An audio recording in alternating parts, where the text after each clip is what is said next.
各位网友，大家好，今天是2020年10月15日。国际上有一个组织叫国际商事争端预防与解决组织。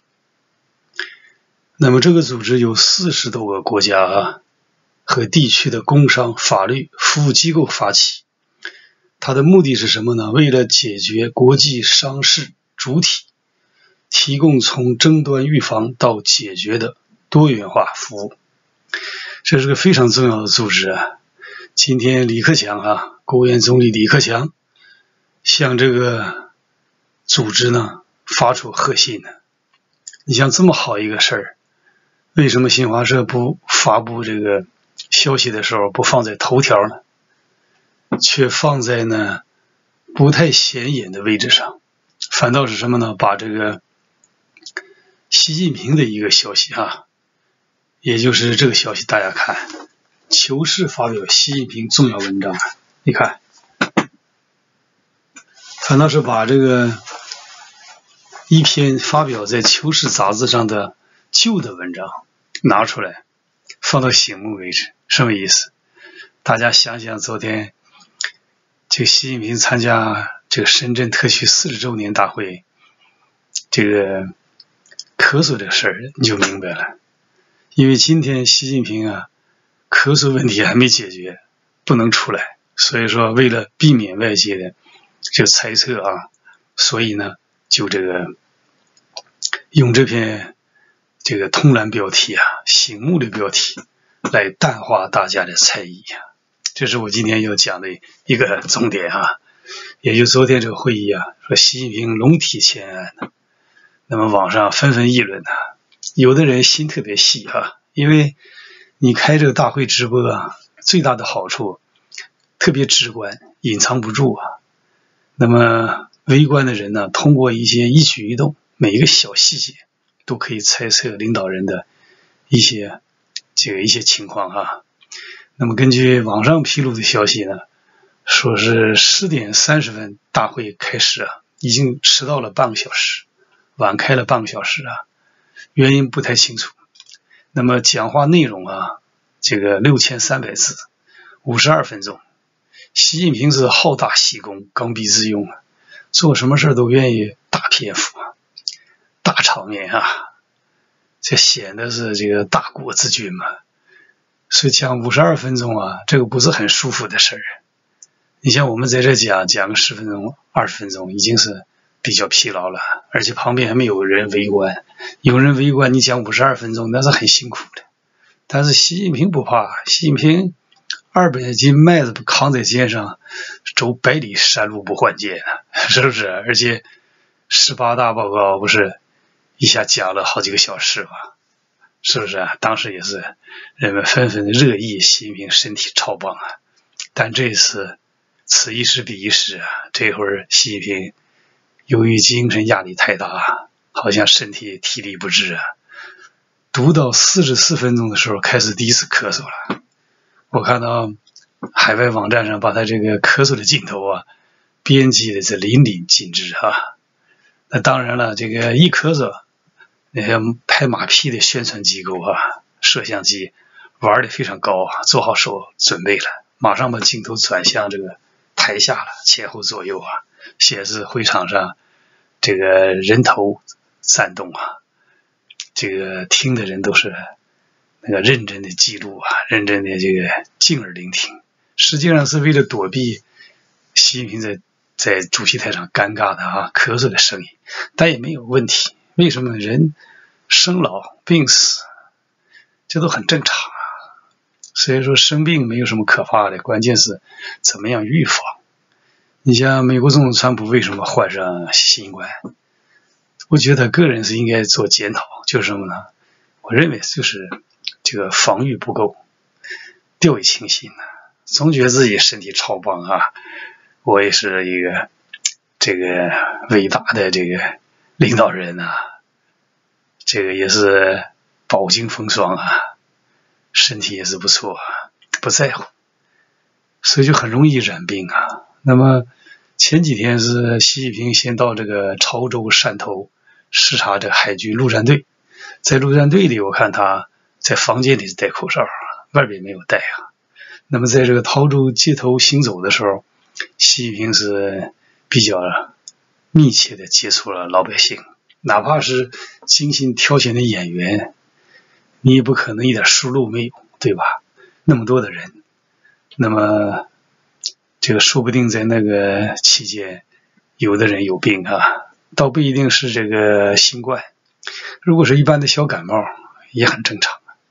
我前天不就感冒吗？那就是因为晚上出去散步的时候穿的衣服太少嘛，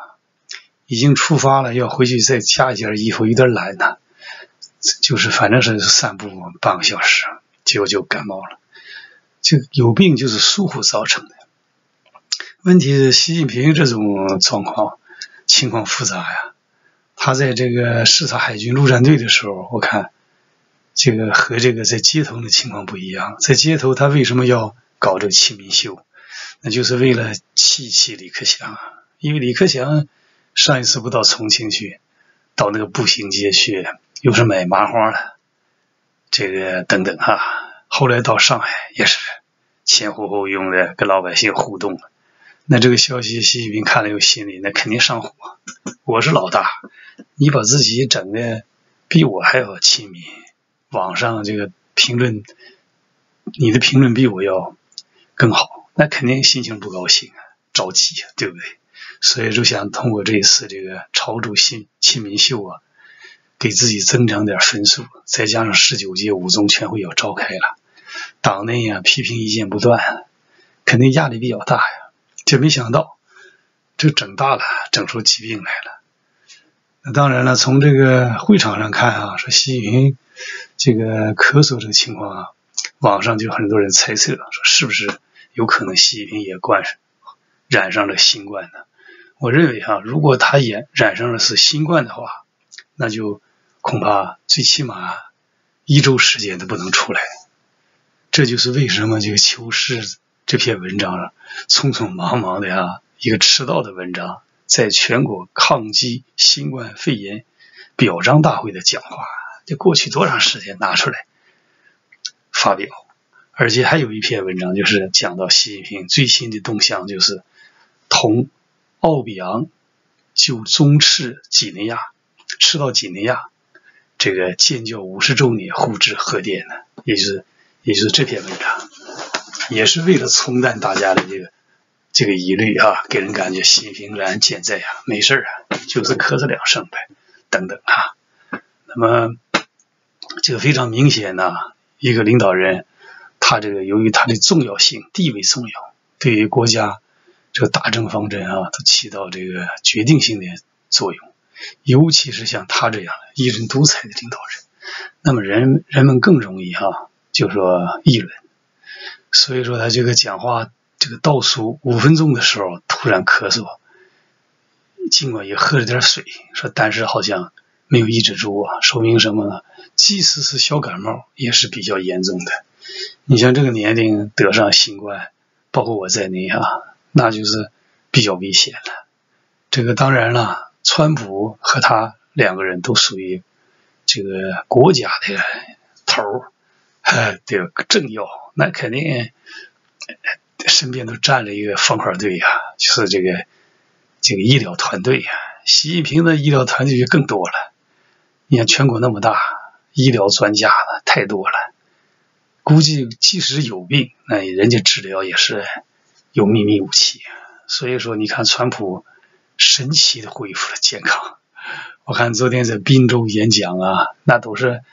讲话的底气十足中间而且不看稿件站在那里，那真是这个非常的激昂非常的流畅了不起那么习近平能不能就说是新冠或者是感冒，这个观察就是看未来这1周10天这个怎么样。那么这个看看明天后天这新华网的报道就知道一些情况了。那么本人认为这个李克强较对习近平思想更开放一些，当然他也是一党执政了，但是我估计可能和他在中美这个贸易战中美关系国内经济情况、就业的问题，这个党内的民主等问题可能有很大的分歧所以人事更迭这个东西如果真是发生的话，对中国来讲就未必是一件坏事但本人认为这个不论对于川普来讲还是对习近平来讲，都应当对这个新冠给予高度的重视。特别中国，不要以为这个孙春兰这个到武汉去湖北治理获得胜利了，然后就掉以轻心。为什么你看青岛，我看现在又爆发了，2次爆发，而且情况比较严重今天这个青岛卫健委的主任就撤职查办了，以前也不盯住他腐败问题，这会儿我估计肯定不仅要撤职查办他腐败问题。你看青岛的官网就看出来了，对不对？因为你这个情况毕竟和这个大连这个陈绍旺不一样，陈绍旺是人家叫孙春兰的嫡系，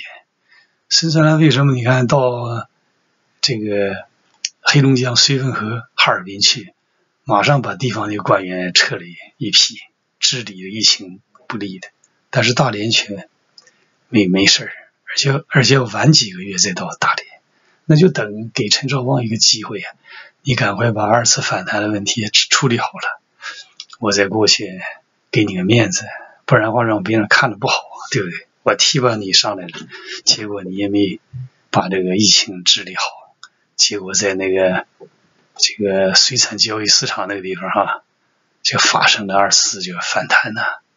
这都要引起重视。这说明什么呢？越是疫情防控第一阶段获得比较好成绩的地方，越要做好2点。第一，还要就是小心谨慎。第二呢，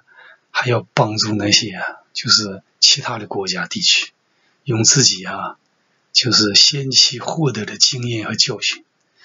来帮助别人，不要嘲笑别人，尤其是不要渲染所谓的敌对国家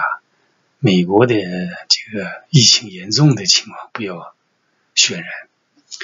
那么所以说这次这个习近平这个讲话过程当中现在海外的舆论的关注点已经不在他讲话的内容了，因为他内容这些东西没有什么新意，就是我讲的，他就是为了19届五中全会开会忽悠党内那些不太愿意走回头路的，不太愿意看到中美冲突的，不太愿意发生战争的一些官员特别是前朝那些元老们，江派还是胡派，他自己实际上习近平现在近些年来所做的这一系列的举动，已经背离了这个邓小平韬光养晦的政策，也背离了这个改革开放的这个大政方针了。他走的是回头路，在国际上是什么？和美国争霸，这个触弄了美国，成为了敌人。在国内呢，是关闭了改革开放大门这个倒退到计划经济时代，然后其目的就是什么？把权力牢牢地拢在自己手里，不惜一切代价所以说这篇所谓40周年这个，我认为现在已经人们不怎么议论，反倒把关注点转到什么？转到他本人由咳嗽引起的身体健康的这个问题的猜测了。所以今天我看到网络上这个有一篇文章，万维网的文章这篇文章挺有意思，兆头不妙，习近平龙体这个有问题你看这篇文章但是大家都在纷纷的这个猜测。另外一个这个关注点有一些人也谈到了，就习近平在6300字的讲话当中其中委婉的谈到了他的爸爸就是习仲勋的事儿。也就1979年他是这样讲的，他说1979年4月，广东省委负责人向中央领导同志提出与办出口加工区推进改革开放的建议就提出这个兴办这个出口加工区这个问题，说邓小平明确指出还是叫特区好，中央可以给些政策，你们自己去搞，杀出一条血路来。这什么意思？就让别人记住他的爸爸我觉得他还不如直呼其名，说我父亲当年担任广东省委书记的时候啊，怎么样怎么样，这多好，实事求是。他这个人最大的这个缺点，有的时候做的一些事啊，委婉曲折，磨磨唧唧的，也不如直接讲。人一看，哎，这个人挺坦诚啊。如果能讲完再能讲这样一句，说我爸爸那时候是把关注点放在经济改革，现在我认为现在主要是民主和法治，要进行政治体制改革，怎么样怎么样？你看国际舆论怎么评价？但可惜他没有那个精神品质，因为你搞经济体制改革他可以接受，搞政治体制改革，一人一票选举领导人他就完蛋了，谁选他呀？就他那个能力，是不是？一篇讲话大白字就连篇，这一次还不错，没有大白字，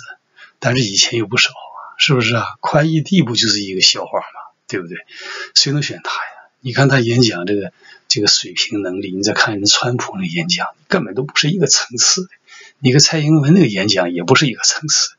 对不对？你一个专制政权的领导人还想武统人家一个民主选举的一个地区领导人，